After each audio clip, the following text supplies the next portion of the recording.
It's time to go beyond the headlines, cause I don't put in overtime just so I can headline. Okay, now it's Fox Sports, I'm live with Renee. Going hard every day, sports rapping every play. Different segments for your favorites, coming at you daily with positive vibes, yeah, we some game changers. Basketball, football, soccer, with different interviews, you never know who may pop up. Listen, only on Beyond the Headlines, this is Beyond the Headlines.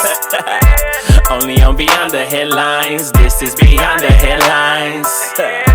Only on Beyond the Headlines, this is Beyond the Headlines with Renee Washington.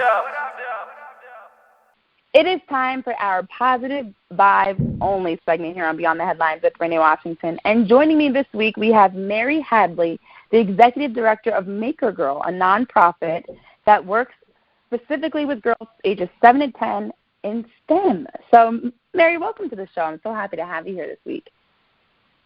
Yeah, thank you so much for having me on. No problem. Now, for those that do not know, what is Maker Girl and what is it all about? Yeah, so Maker Girl brings STEM education to girls ages 7 to 10 by teaching them about 3D printing and other cutting-edge technologies. So we basically host 2-hour 3D printing sessions where girls come in, they learn the background on design and 3D printing design. We show them a little bit of simple, basic CAD design on tinkercad.com, and then we print out their item, and then while it's printing, we do other STEM activities based on the theme of the day. Very nice. Now, I have to ask, I mean, you're working across the world with this. Why ages 7 to 10, though? Why? What is so specific about that age group that makes it so important for STEM education?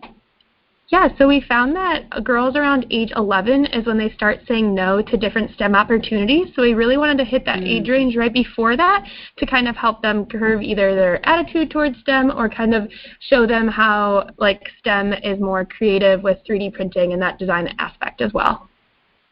That makes sense. So get them before they decide that they're no longer interested. Yes, exactly. That makes complete sense. Okay, so then, I mean, how did Maker Girl really even come about creating this idea of 3D printing to teach STEM education? I mean, to me, that's something that in itself was very intriguing. It's not typical, lessons, or maybe it is, but it seems like it's not typical, like, classroom structure lessons, but it's more engaging and interactive, perhaps?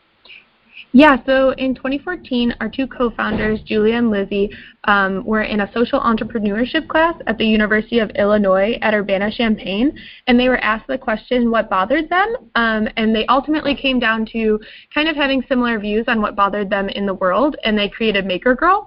And they chose 3D printing as well because they loved the aspect of girls being able to bring home a physical object at the end of the session to kind of either be a reminder to them about their experience at the session, but also it shows them how STEM is creative. A lot of young girls usually choose not to go into STEM because they don't see how it can be as creative as other fields, but then showing them how they can design their own object and really put their own spin on it shows the creativity there as well. So that's why they chose specifically 3D printing to focus on.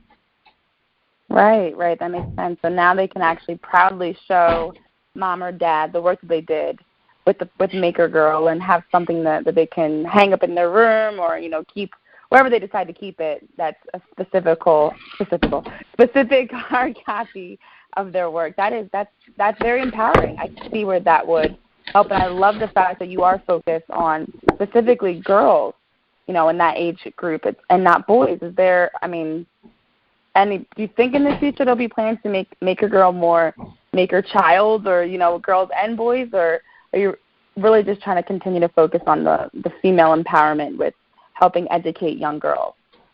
Yeah, so we specifically are called Maker Girl just because we have seen the STEM gender gap and really want to make sure that we're evening out the field in all workplaces. But we actually don't just limit ourselves to girls. We've gone into classrooms where it's working with girls and boys. We don't want to stop just the girls to stop the participants, but we do encourage girls to come to our session. Oh, okay. Yeah, good to know. I didn't realize that. Very nice. I like that. It's inclusive for all, but you're really trying to close the gap between boys and girls. Yes, so we definitely have a vision, but we're not trying to discourage anyone from joining the field. Very nice, very nice. Now with Maker Girl being able to work in different communities, I saw that Maker Girl went mobile.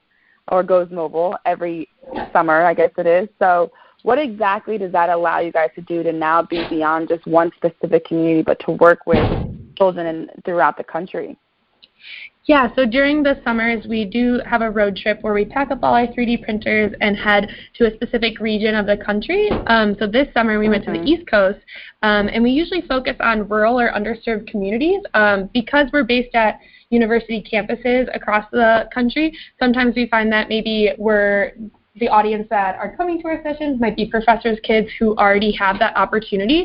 So we really want to get out there and get into communities that maybe don't have these after-school programs like Maker Girl.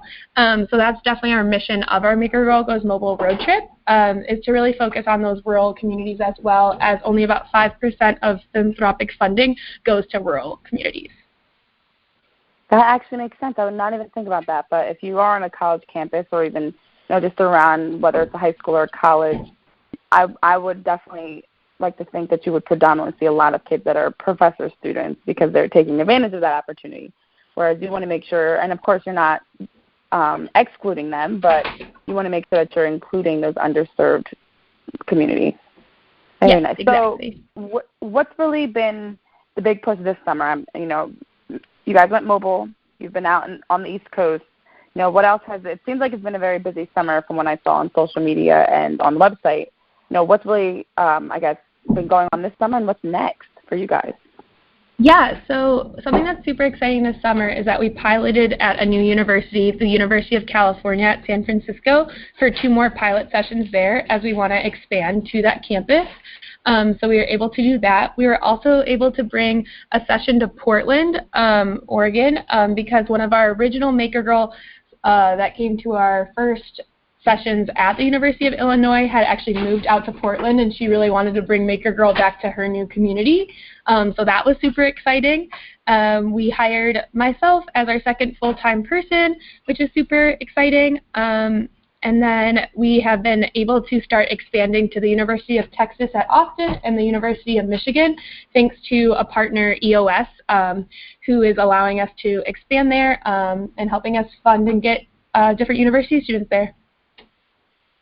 Nice. And again, I didn't even get to say it, but congratulations on being hired full-time. That's great, and I think that does allow Maker Girl to move in the right direction, to have more people on that are truly invested and like yourself. So congrats on that, by the way. Thank you so much. No problem. So then I guess next steps for Maker Girl is to continue to partner with people, whether it's universities or organizations that can help with funding, to help with events. What's really the plan moving forward, or maybe this next year? Yeah, to definitely partner with either more organizations or sponsors that want to either bring Maker Girl into their own space or see out helping mentor our university students that we work with.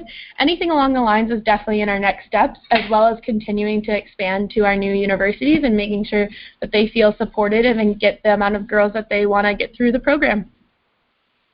Great. That's really great. So now, where can our listeners follow along? And then also, how can they get involved if they're interested?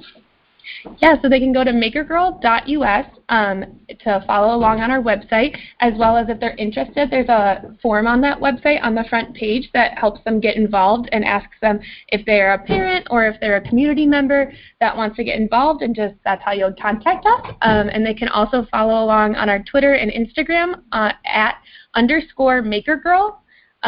Make sure to include the underscore first. Yes.